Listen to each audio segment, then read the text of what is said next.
Here we go. Welcome back to MMA Sucka Fight fans. My name is Nate Freeman. I'm joined today by Marnic Mann. She is fighting on the Contender series this coming Tuesday, the 8th episode of the 6th season. Marnic, how you doing today? I'm good. How are you?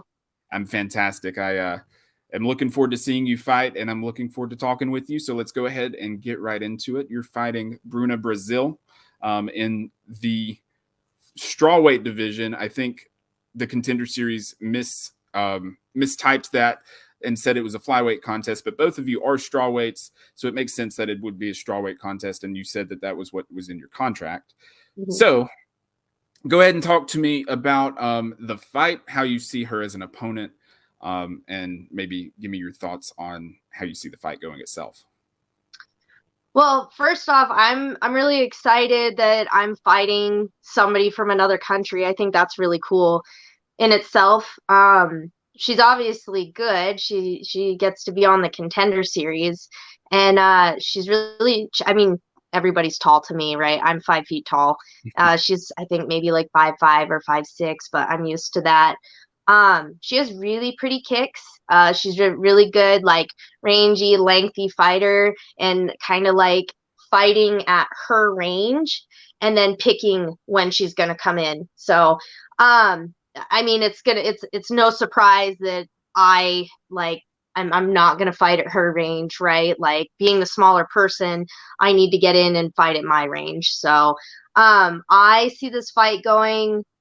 Well, of course, I think I'm gonna win.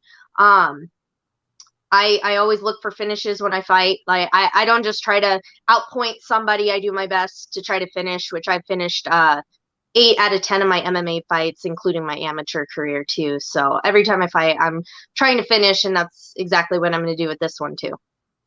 Yeah. Do you feel any added pressure to get a finish, or if you go to a decision, put on a show? Because I feel like that is the one thing that people know about the show, is that Dana's looking for either finishes or just really exciting fights. Do Yeah. you feel any extra pressure to do that at all? I mean, I'm gonna say no because I know I'm an exciting fighter, and like I already said, I do fight every time to finish, but I'm not gonna force anything that's not there. That's where a lot of mistakes happen, is when people are trying to force things too much. I if I'm gonna get a contract, it's because I did something really exciting, and yeah, I'm not. I don't want to put any extra pressure on myself. What's going to happen is going to happen, and if I get a contract out of it, like I will be ecstatic. That's what I'm there to do. But I think I'll walk out with a contract. Yeah, that's obviously the end goal. Hmm. She Both of you have fought in LFA in your last couple of fights.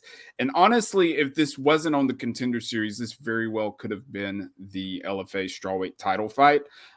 Instead, it's Jacqueline Amorim and Ashley Nichols. Was she on your radar at all while you were still competing in LFA? Or was this, just sort of, I guess, out of the blue, or what?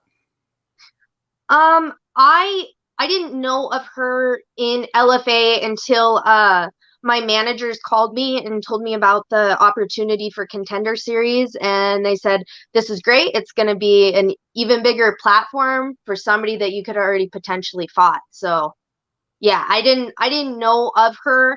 I mean, I guess there was one time I did see that she was fighting, but I just didn't really look into anything at all. And she did fight on the Brazil shows for LFA, so that Yeah. um, Yeah. that's a little different as well, where there's not, where it's a little sort of different coverage and all of that. So that makes sense. Um, so moving on, I know that some people, once they in the fight and they win, um, they have either won or lost themselves contracts with their interview to Laura Sanko. Like Dana White's watching that too. Um, do you have things in mind that you're going to say? Is there a way that you're going to sell yourself to Dana once you get on the mic after the fight? Um, I'm honestly just gonna be myself. that's where like I just want to be myself. I promised myself through all of this I'm gonna be just myself, like, and I feel like he's gonna like who I am. I don't really have a game plan, anything I'm gonna say. I'm just what I feel in the moment, honestly.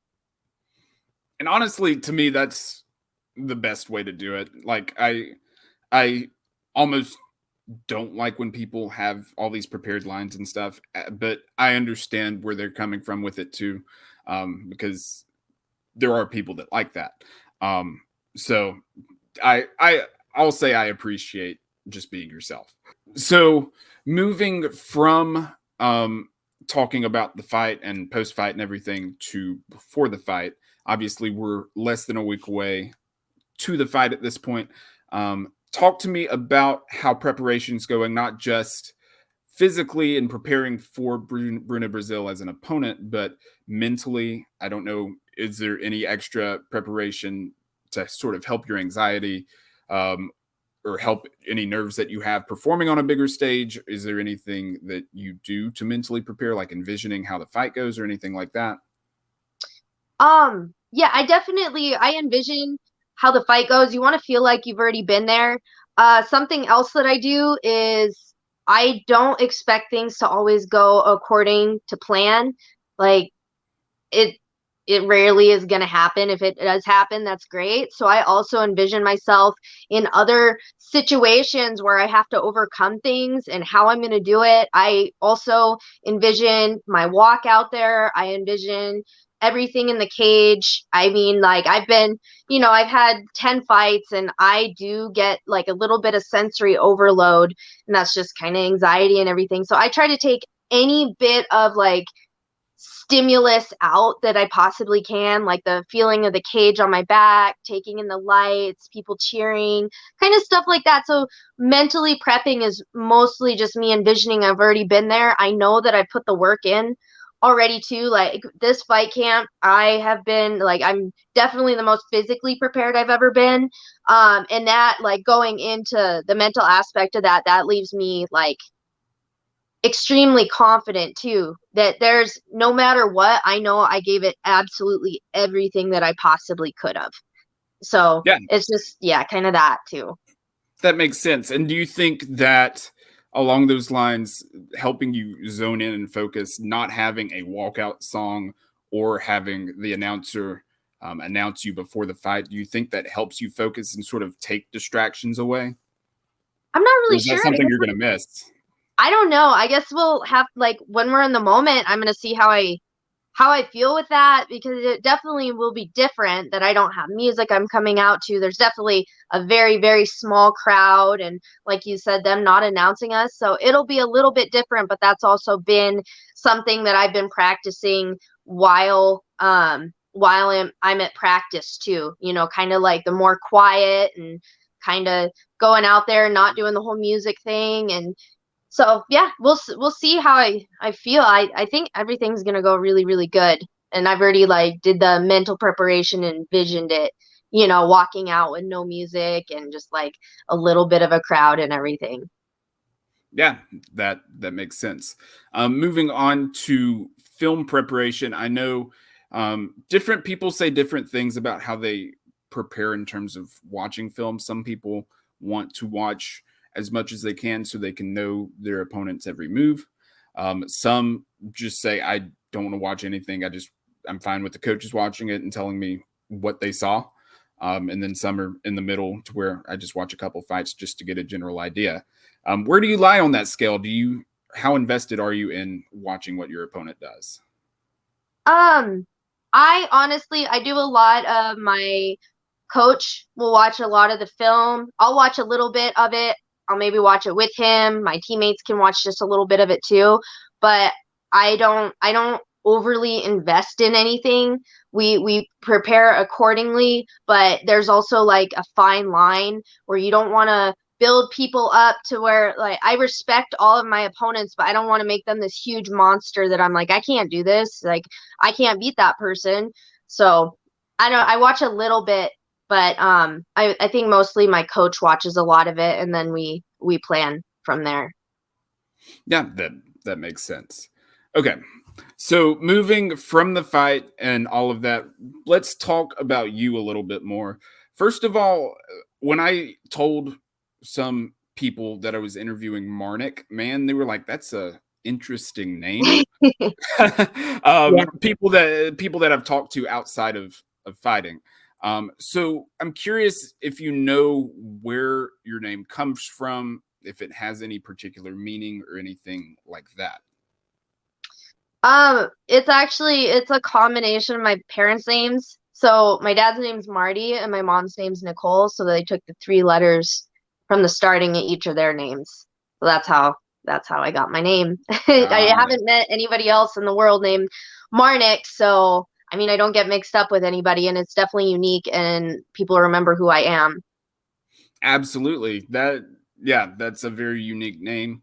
I saw when I tried to look up the name in like the name meaning website that you know when people try to find out what their name means, Yeah. there was like a soccer player in Belgium that was named Marnik with a K on the end. Mhm. But other than that, it looked like you were the only one with that name. So congratulations. It's very unique. And it sounds like very sentimental as well, being the combination of both of your parents' names. That's really Yeah. cool. Yeah. Um, Thank you. yeah, yeah. And then your last name is Mann, and have I'm just a dad joke sort of aficionado. How often do you get the joke, but that oh, you're not a man, you're a woman? Yeah, and I've heard, when I was in grade school, when I'd have my name on my paper, there would be kids in my class that would put like is like being like little butthead kids. But yeah, no, I've gotten that too where they say woman or they'll do like WOMANN or something. I think actually my mom's license plate said that when I was a kid. I think it was woman with two N's.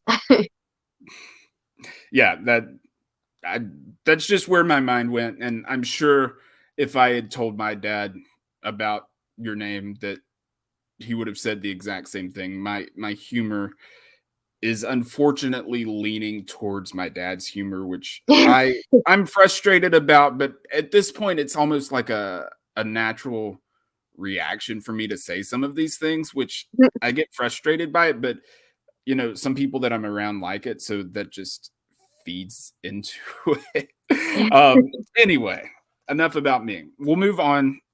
So I want to hear how you got your start in MMA. It sounded like you did some smokers in high school with boxing, Mhm. but how did you make the move to MMA?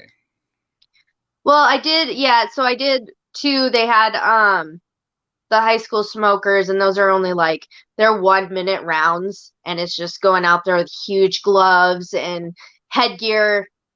And Was that just so like a pep rally thing, or was it that was actually a fundraiser. competitive? Or It was a fundraiser for the wrestling programs. That's I don't know, that's all I really remember about it, and I don't know what made me be like I'm going to sign up for that and do it. I'm very competitive. I get like really shy people watching me too, but I'm definitely very competitive, so I'm guessing that's probably why I did it. And then did you win? afterwards, How'd you do in huh? those? So the first year, so I ended up fighting the same girl both years, but the very first one I did against her, I got a split decision and I won. And then the second one, I won unanimous decision. And then I did, I think, three more boxing fights. Yeah, I think it was like at least three or four more, but I got those ones done too. Nice. So then moving on, you did those smokers, Yeah. not necessarily with the intention to do that as an athlete or anything, just for fun, like you said, as a fundraiser. What made you a start MMA, and how did you get so attached to it? I guess. I didn't know what MMA was at the time. I saw a fight and I've mentioned it in other interviews too that I wish I would have wrestled in high school. I thought it was really cool when I was a little kid. I did motocross for a lot of just like growing up and did that. I did like basketball, volleyball, track. So I was busy all the time. So the opportunity to add wrestling to that in high school is just not. And I really wish that I would have. Um, so I definitely was intrigued when I saw MMA, the ground aspect of it, the ground and pound and everything, because I was like, well, that's something I want to try that. Like there's a whole nother aspect than just being on your feet. And most fights end up on the ground anyways, you know? So I don't know. I just kind of I seen a fight and then I went to one of the local MMA gyms and kind of just went off from there and just kept showing up every day. Yeah, you mentioned that, but I saw in another interview that you would have full on panic attacks before you came into the gym Mhm. every day. Mhm. What made you keep coming if you were having those panic attacks? Like why would you want to go through that every day? Um oh man. So I can't I can't let fear and anxiety control and dictate what I'm doing with my life. MMA was something, and this is I found out later because there was a point that even though I won, it was after my third, was it my third amateur fight? I won all those fights, and I still was like I was like, man, I'm just getting so nervous, people watching me and kind of everything like that. But it's like I think I took it was a few months off. It just like I gained weight and just was like I wasn't having a good time without the gym. And I was honest with myself and was like, man, you're letting your fears and anxiety completely run your life. Like you're feeding these fears and you're like your potential you're not going to achieve your potential if you let those things dictate your life. And I was honest with myself that's what I was doing, and a lot of it was the fear of being vulnerable as well. That's really hard to do in front of people, and like people there's people that have a lot of things to say. I was really shy, people watching me, especially like something I didn't know how to do well yet. So I would get nervous, people watching me, but I just there was a point that I was honest with myself and was like, I'm not gonna let fear and anxiety control everything. You know, it's still a battle, like it doesn't go away, but pushing myself like out of my comfort zone has really like tremendously helped with like the anxiety and everything with it. And it's like if I would have kept feeding into that, where would I be now? You know, like I wouldn't have this opportunity. And it's still a struggle. Like I said, some days it's, you know, a step or two back, but then it's like I come back and I'm going to take three more steps forward. So I don't know. I kind of just dealt with it like I would cry and then I would collect myself and be like, no, I'm going to keep doing it. I'm going to keep doing it because I really did enjoy it. Yeah, yeah, that makes perfect sense. And you mentioned that you you don't have full on panic attacks, but you get nervous doing these interviews that you don't like talking about yourself. And I feel the same way. Yeah. You know, I fumble around with my words like I just did. Yeah. Same And thing. I listened to some of my interviews and I said like a million times because I'm so nervous. Like I am definitely sweating profusely like right now because I'm so nervous, but I'm making myself do this because I want to get better at it. we're working through it together. And Yes. you've got to be prepared for it when you get into the UFC and when you earn that contract. You're going to be talking to a lot bigger names than myself once the time comes. Is there moving on then? You have talked about, and we have both talked about how shy we are and like the level of anxiety that we have. um, Mhm. I I'm curious if there's any particular reason behind that, or is that just sort of the way that you've been wired, or what? Um, I think that that's kind of just how I've been my whole life. Like I remember when I was younger, I would be nervous to order my own food. Like I would want my parents to do it for me, and I was a teenager, you know, so it's just I think I've always been this way, just really shy and just like I said, it's definitely the fear of judgment and everything too. Two things I used to hate were talking on the phone and ordering through the drive-through. That Yeah. Yeah, that used to stress me out so much. Yeah, I Um, still stress out about talking on the phone. Like it's I still stress about that. If there's any alternative to text or email or anything like that, sure. yeah, yeah, I understand that, but I had a job that basically made me talk on the phone, as part of my job, and that just made me get over it, basically. Mhm. So I feel better about that now, but That's that good. took a That's lot of good. getting used to. Okay, so let's move on to you're dating, you're engaged to actually Gage Saunders, Mhm. who you train with, and he has allowed you to become a full time MMA fighter. Yeah. Talk to me about. I assume that y'all first met in the gym. Is that correct? First of all, We actually first met, so we weren't from the same town. I think it was my fifth amateur fight. I was defending my amateur title and I was fighting in Great Falls, and that's where he was from. And I think that's the first time he really saw me. I knew about him a little bit because I heard his name a few times in Kalispell because he boxed, and I think he did some MMA fights there too, but we didn't really like know each other that much. And then um he did reach out to me on Instagram, and was really like supportive of MMA, and just like totally gassed me up all the time. And so there was a point that he did come to town and we hung out, and then it turned into just kind of like this long distance relationship that it was really tough. So he ended up moving to Kalispell, and then that's when he got this good job opportunity in Bozeman to where I could be a full-time athlete. And he took the job, and that's just kind of where we're at now. And I'm really grateful because I had a really hard time accepting that, because I've worked really hard my whole life, super self-sufficient. So for me to just be okay with that, and him remind me that no, this is your job now, you know so I'm just really grateful for him too, because he's really given me time to be able to train as much as I would like to as well. yeah. Okay, so um, you mentioned that he was a great encourager for you when you first met and everything, and that I'm sure is part of what made you interested in him and wanted to pursue a relationship with him. But was there a particular moment, or was there anything else in particular that made you interested in pursuing a relationship with him at all?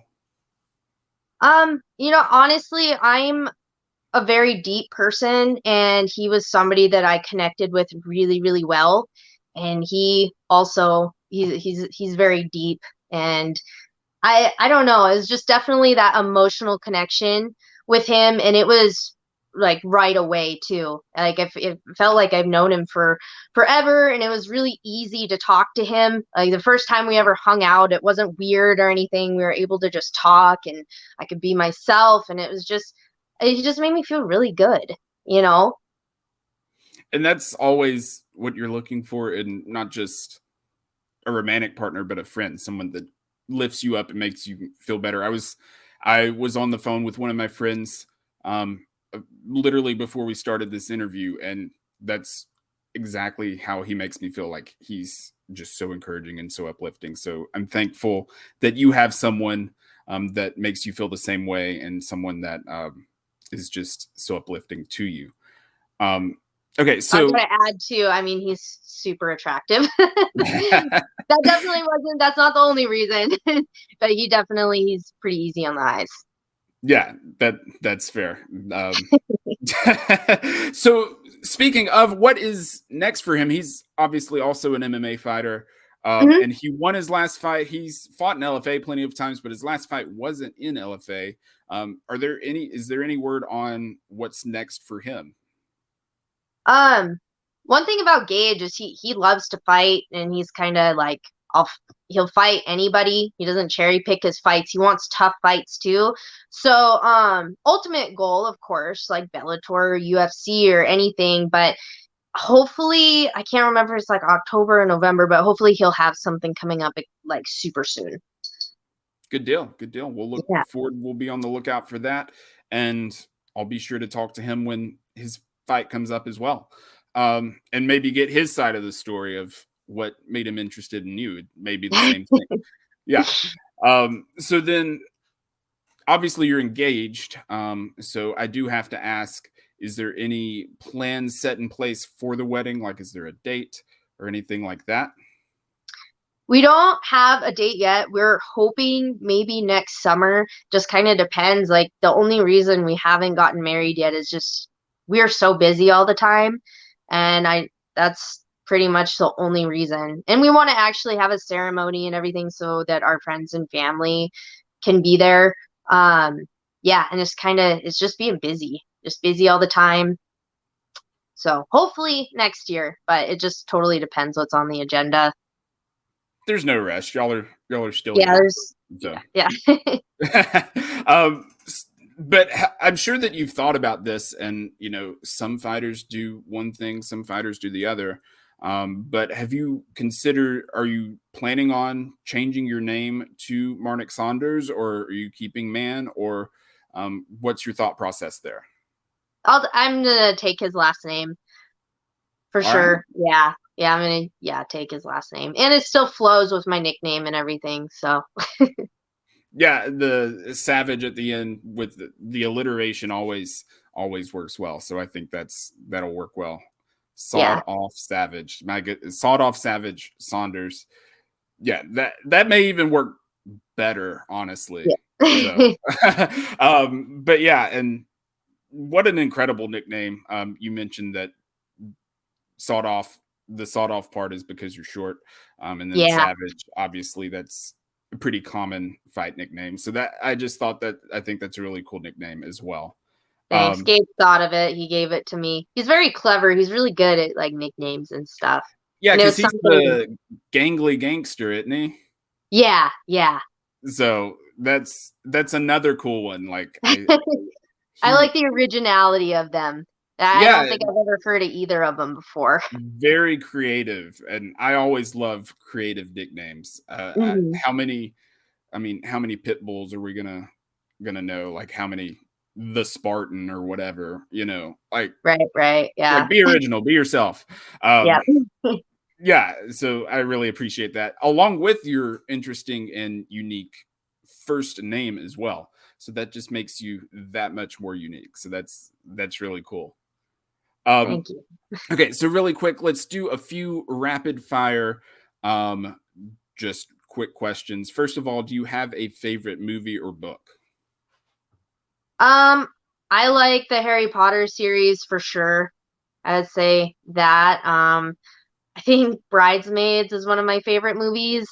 I have honestly, I have a few. I have a wide array, but definitely probably the Harry Potter books, and I mean TV shows too. I do like Pokemon a lot too. Interesting. How do you like your coffee? I have like I'll do like a sugar-free white chocolate Americano with heavy whipping cream in it. It's really good. Okay, interesting. Yeah. What do you have a most embarrassing moment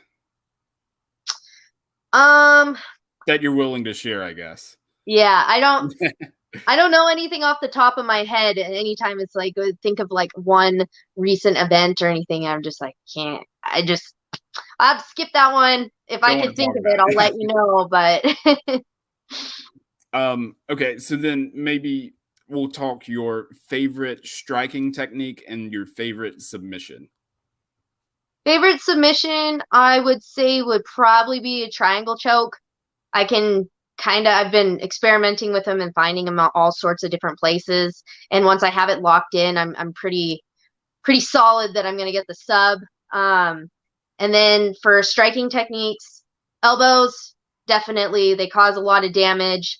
Um, and I would say anything coming from my left hand as well. I'm a southpaw and I know I hit hard, so kind of anything coming from there too. That makes sense. And with the triangle choke, since you're so short, that leaves less space, I would assume. So there's not as much room to to breathe or anything like that. So I assume that's why you would be so talented at those. Is that your assessment too? Yeah, I'm not really sure. Everybody just tells me it's very, very tight. So Interesting. Okay. So before I let you go, I do want to give you the floor. I saw on your website that you have like 15 sponsors. So I'll make sure that you have the ability to give them all a shout out, and be sure to thank anybody else that you want to thank. And yeah, we'll do that. And then social media as well. You can plug your social media and how can people follow you? all right, so for my sponsors, just to shout them out, the Great American Bagel in Billings, Cron Automotive, B. Paul Properties, Compass Construction, Kenfield Industries, Bushy Tail, Big John's, Lickety Split Coffee Shop, Toldo Nutrition and Tanning, Field Supplements, Ryan Chiropractic, Barge Trucking, Hoodoo Farms, Five Sparrows Brand, Matthew Lee Construction, Creative Canvas, and Lone Peak Performance. I'm really grateful. I have a lot of people that support me, and I'm just really grateful. My sponsors help out tremendously. And then definitely shout out to my coach and my teammates. They're great. They're a great group of people. They've really helped me grow, like since I've been here in Bozeman. Just being on a team with them has been incredible. It's hard sometimes to come across people that want to see you succeed, like without getting away of their success too. I don't know if that makes sense. Like they want to see you succeed too. You know, we're not all jealous of each other's success. Like we genuinely want to see us all like be the best that we can be and go as far as we can with this, and just being great people too. Yeah, that makes sense. And then how can people follow you on social media? And how can people stay connected with you? And if there's anything else you want to say after that, the floor is yours before I let you go. Okay. Um, Instagram, my handle is Sawed Off Savage, or just type in Marnic Mann like we discussed. There is not many other people named Marnic. And then on Facebook, I do have an athlete page. It's just Marnic the Sawed Off Savage Man. I don't really use Twitter too much yet. I do have a handle because it was recommended that I should probably do that. So I think it's S Savage 115 maybe. And then just thank you to all of my friends and family and fans and everybody that has supported me on this journey. I am super grateful for the amount of support I have. This has been Marnic Mann. She's competing September 13th on Dana White's Contender Series, looking for a contract to the UFC. Marnic, thank you so much for your time today. Best of luck in your fight, and thank you for your time today. Yeah, thank you so much for having me. Absolutely. Have a good one. You too. Bye-bye.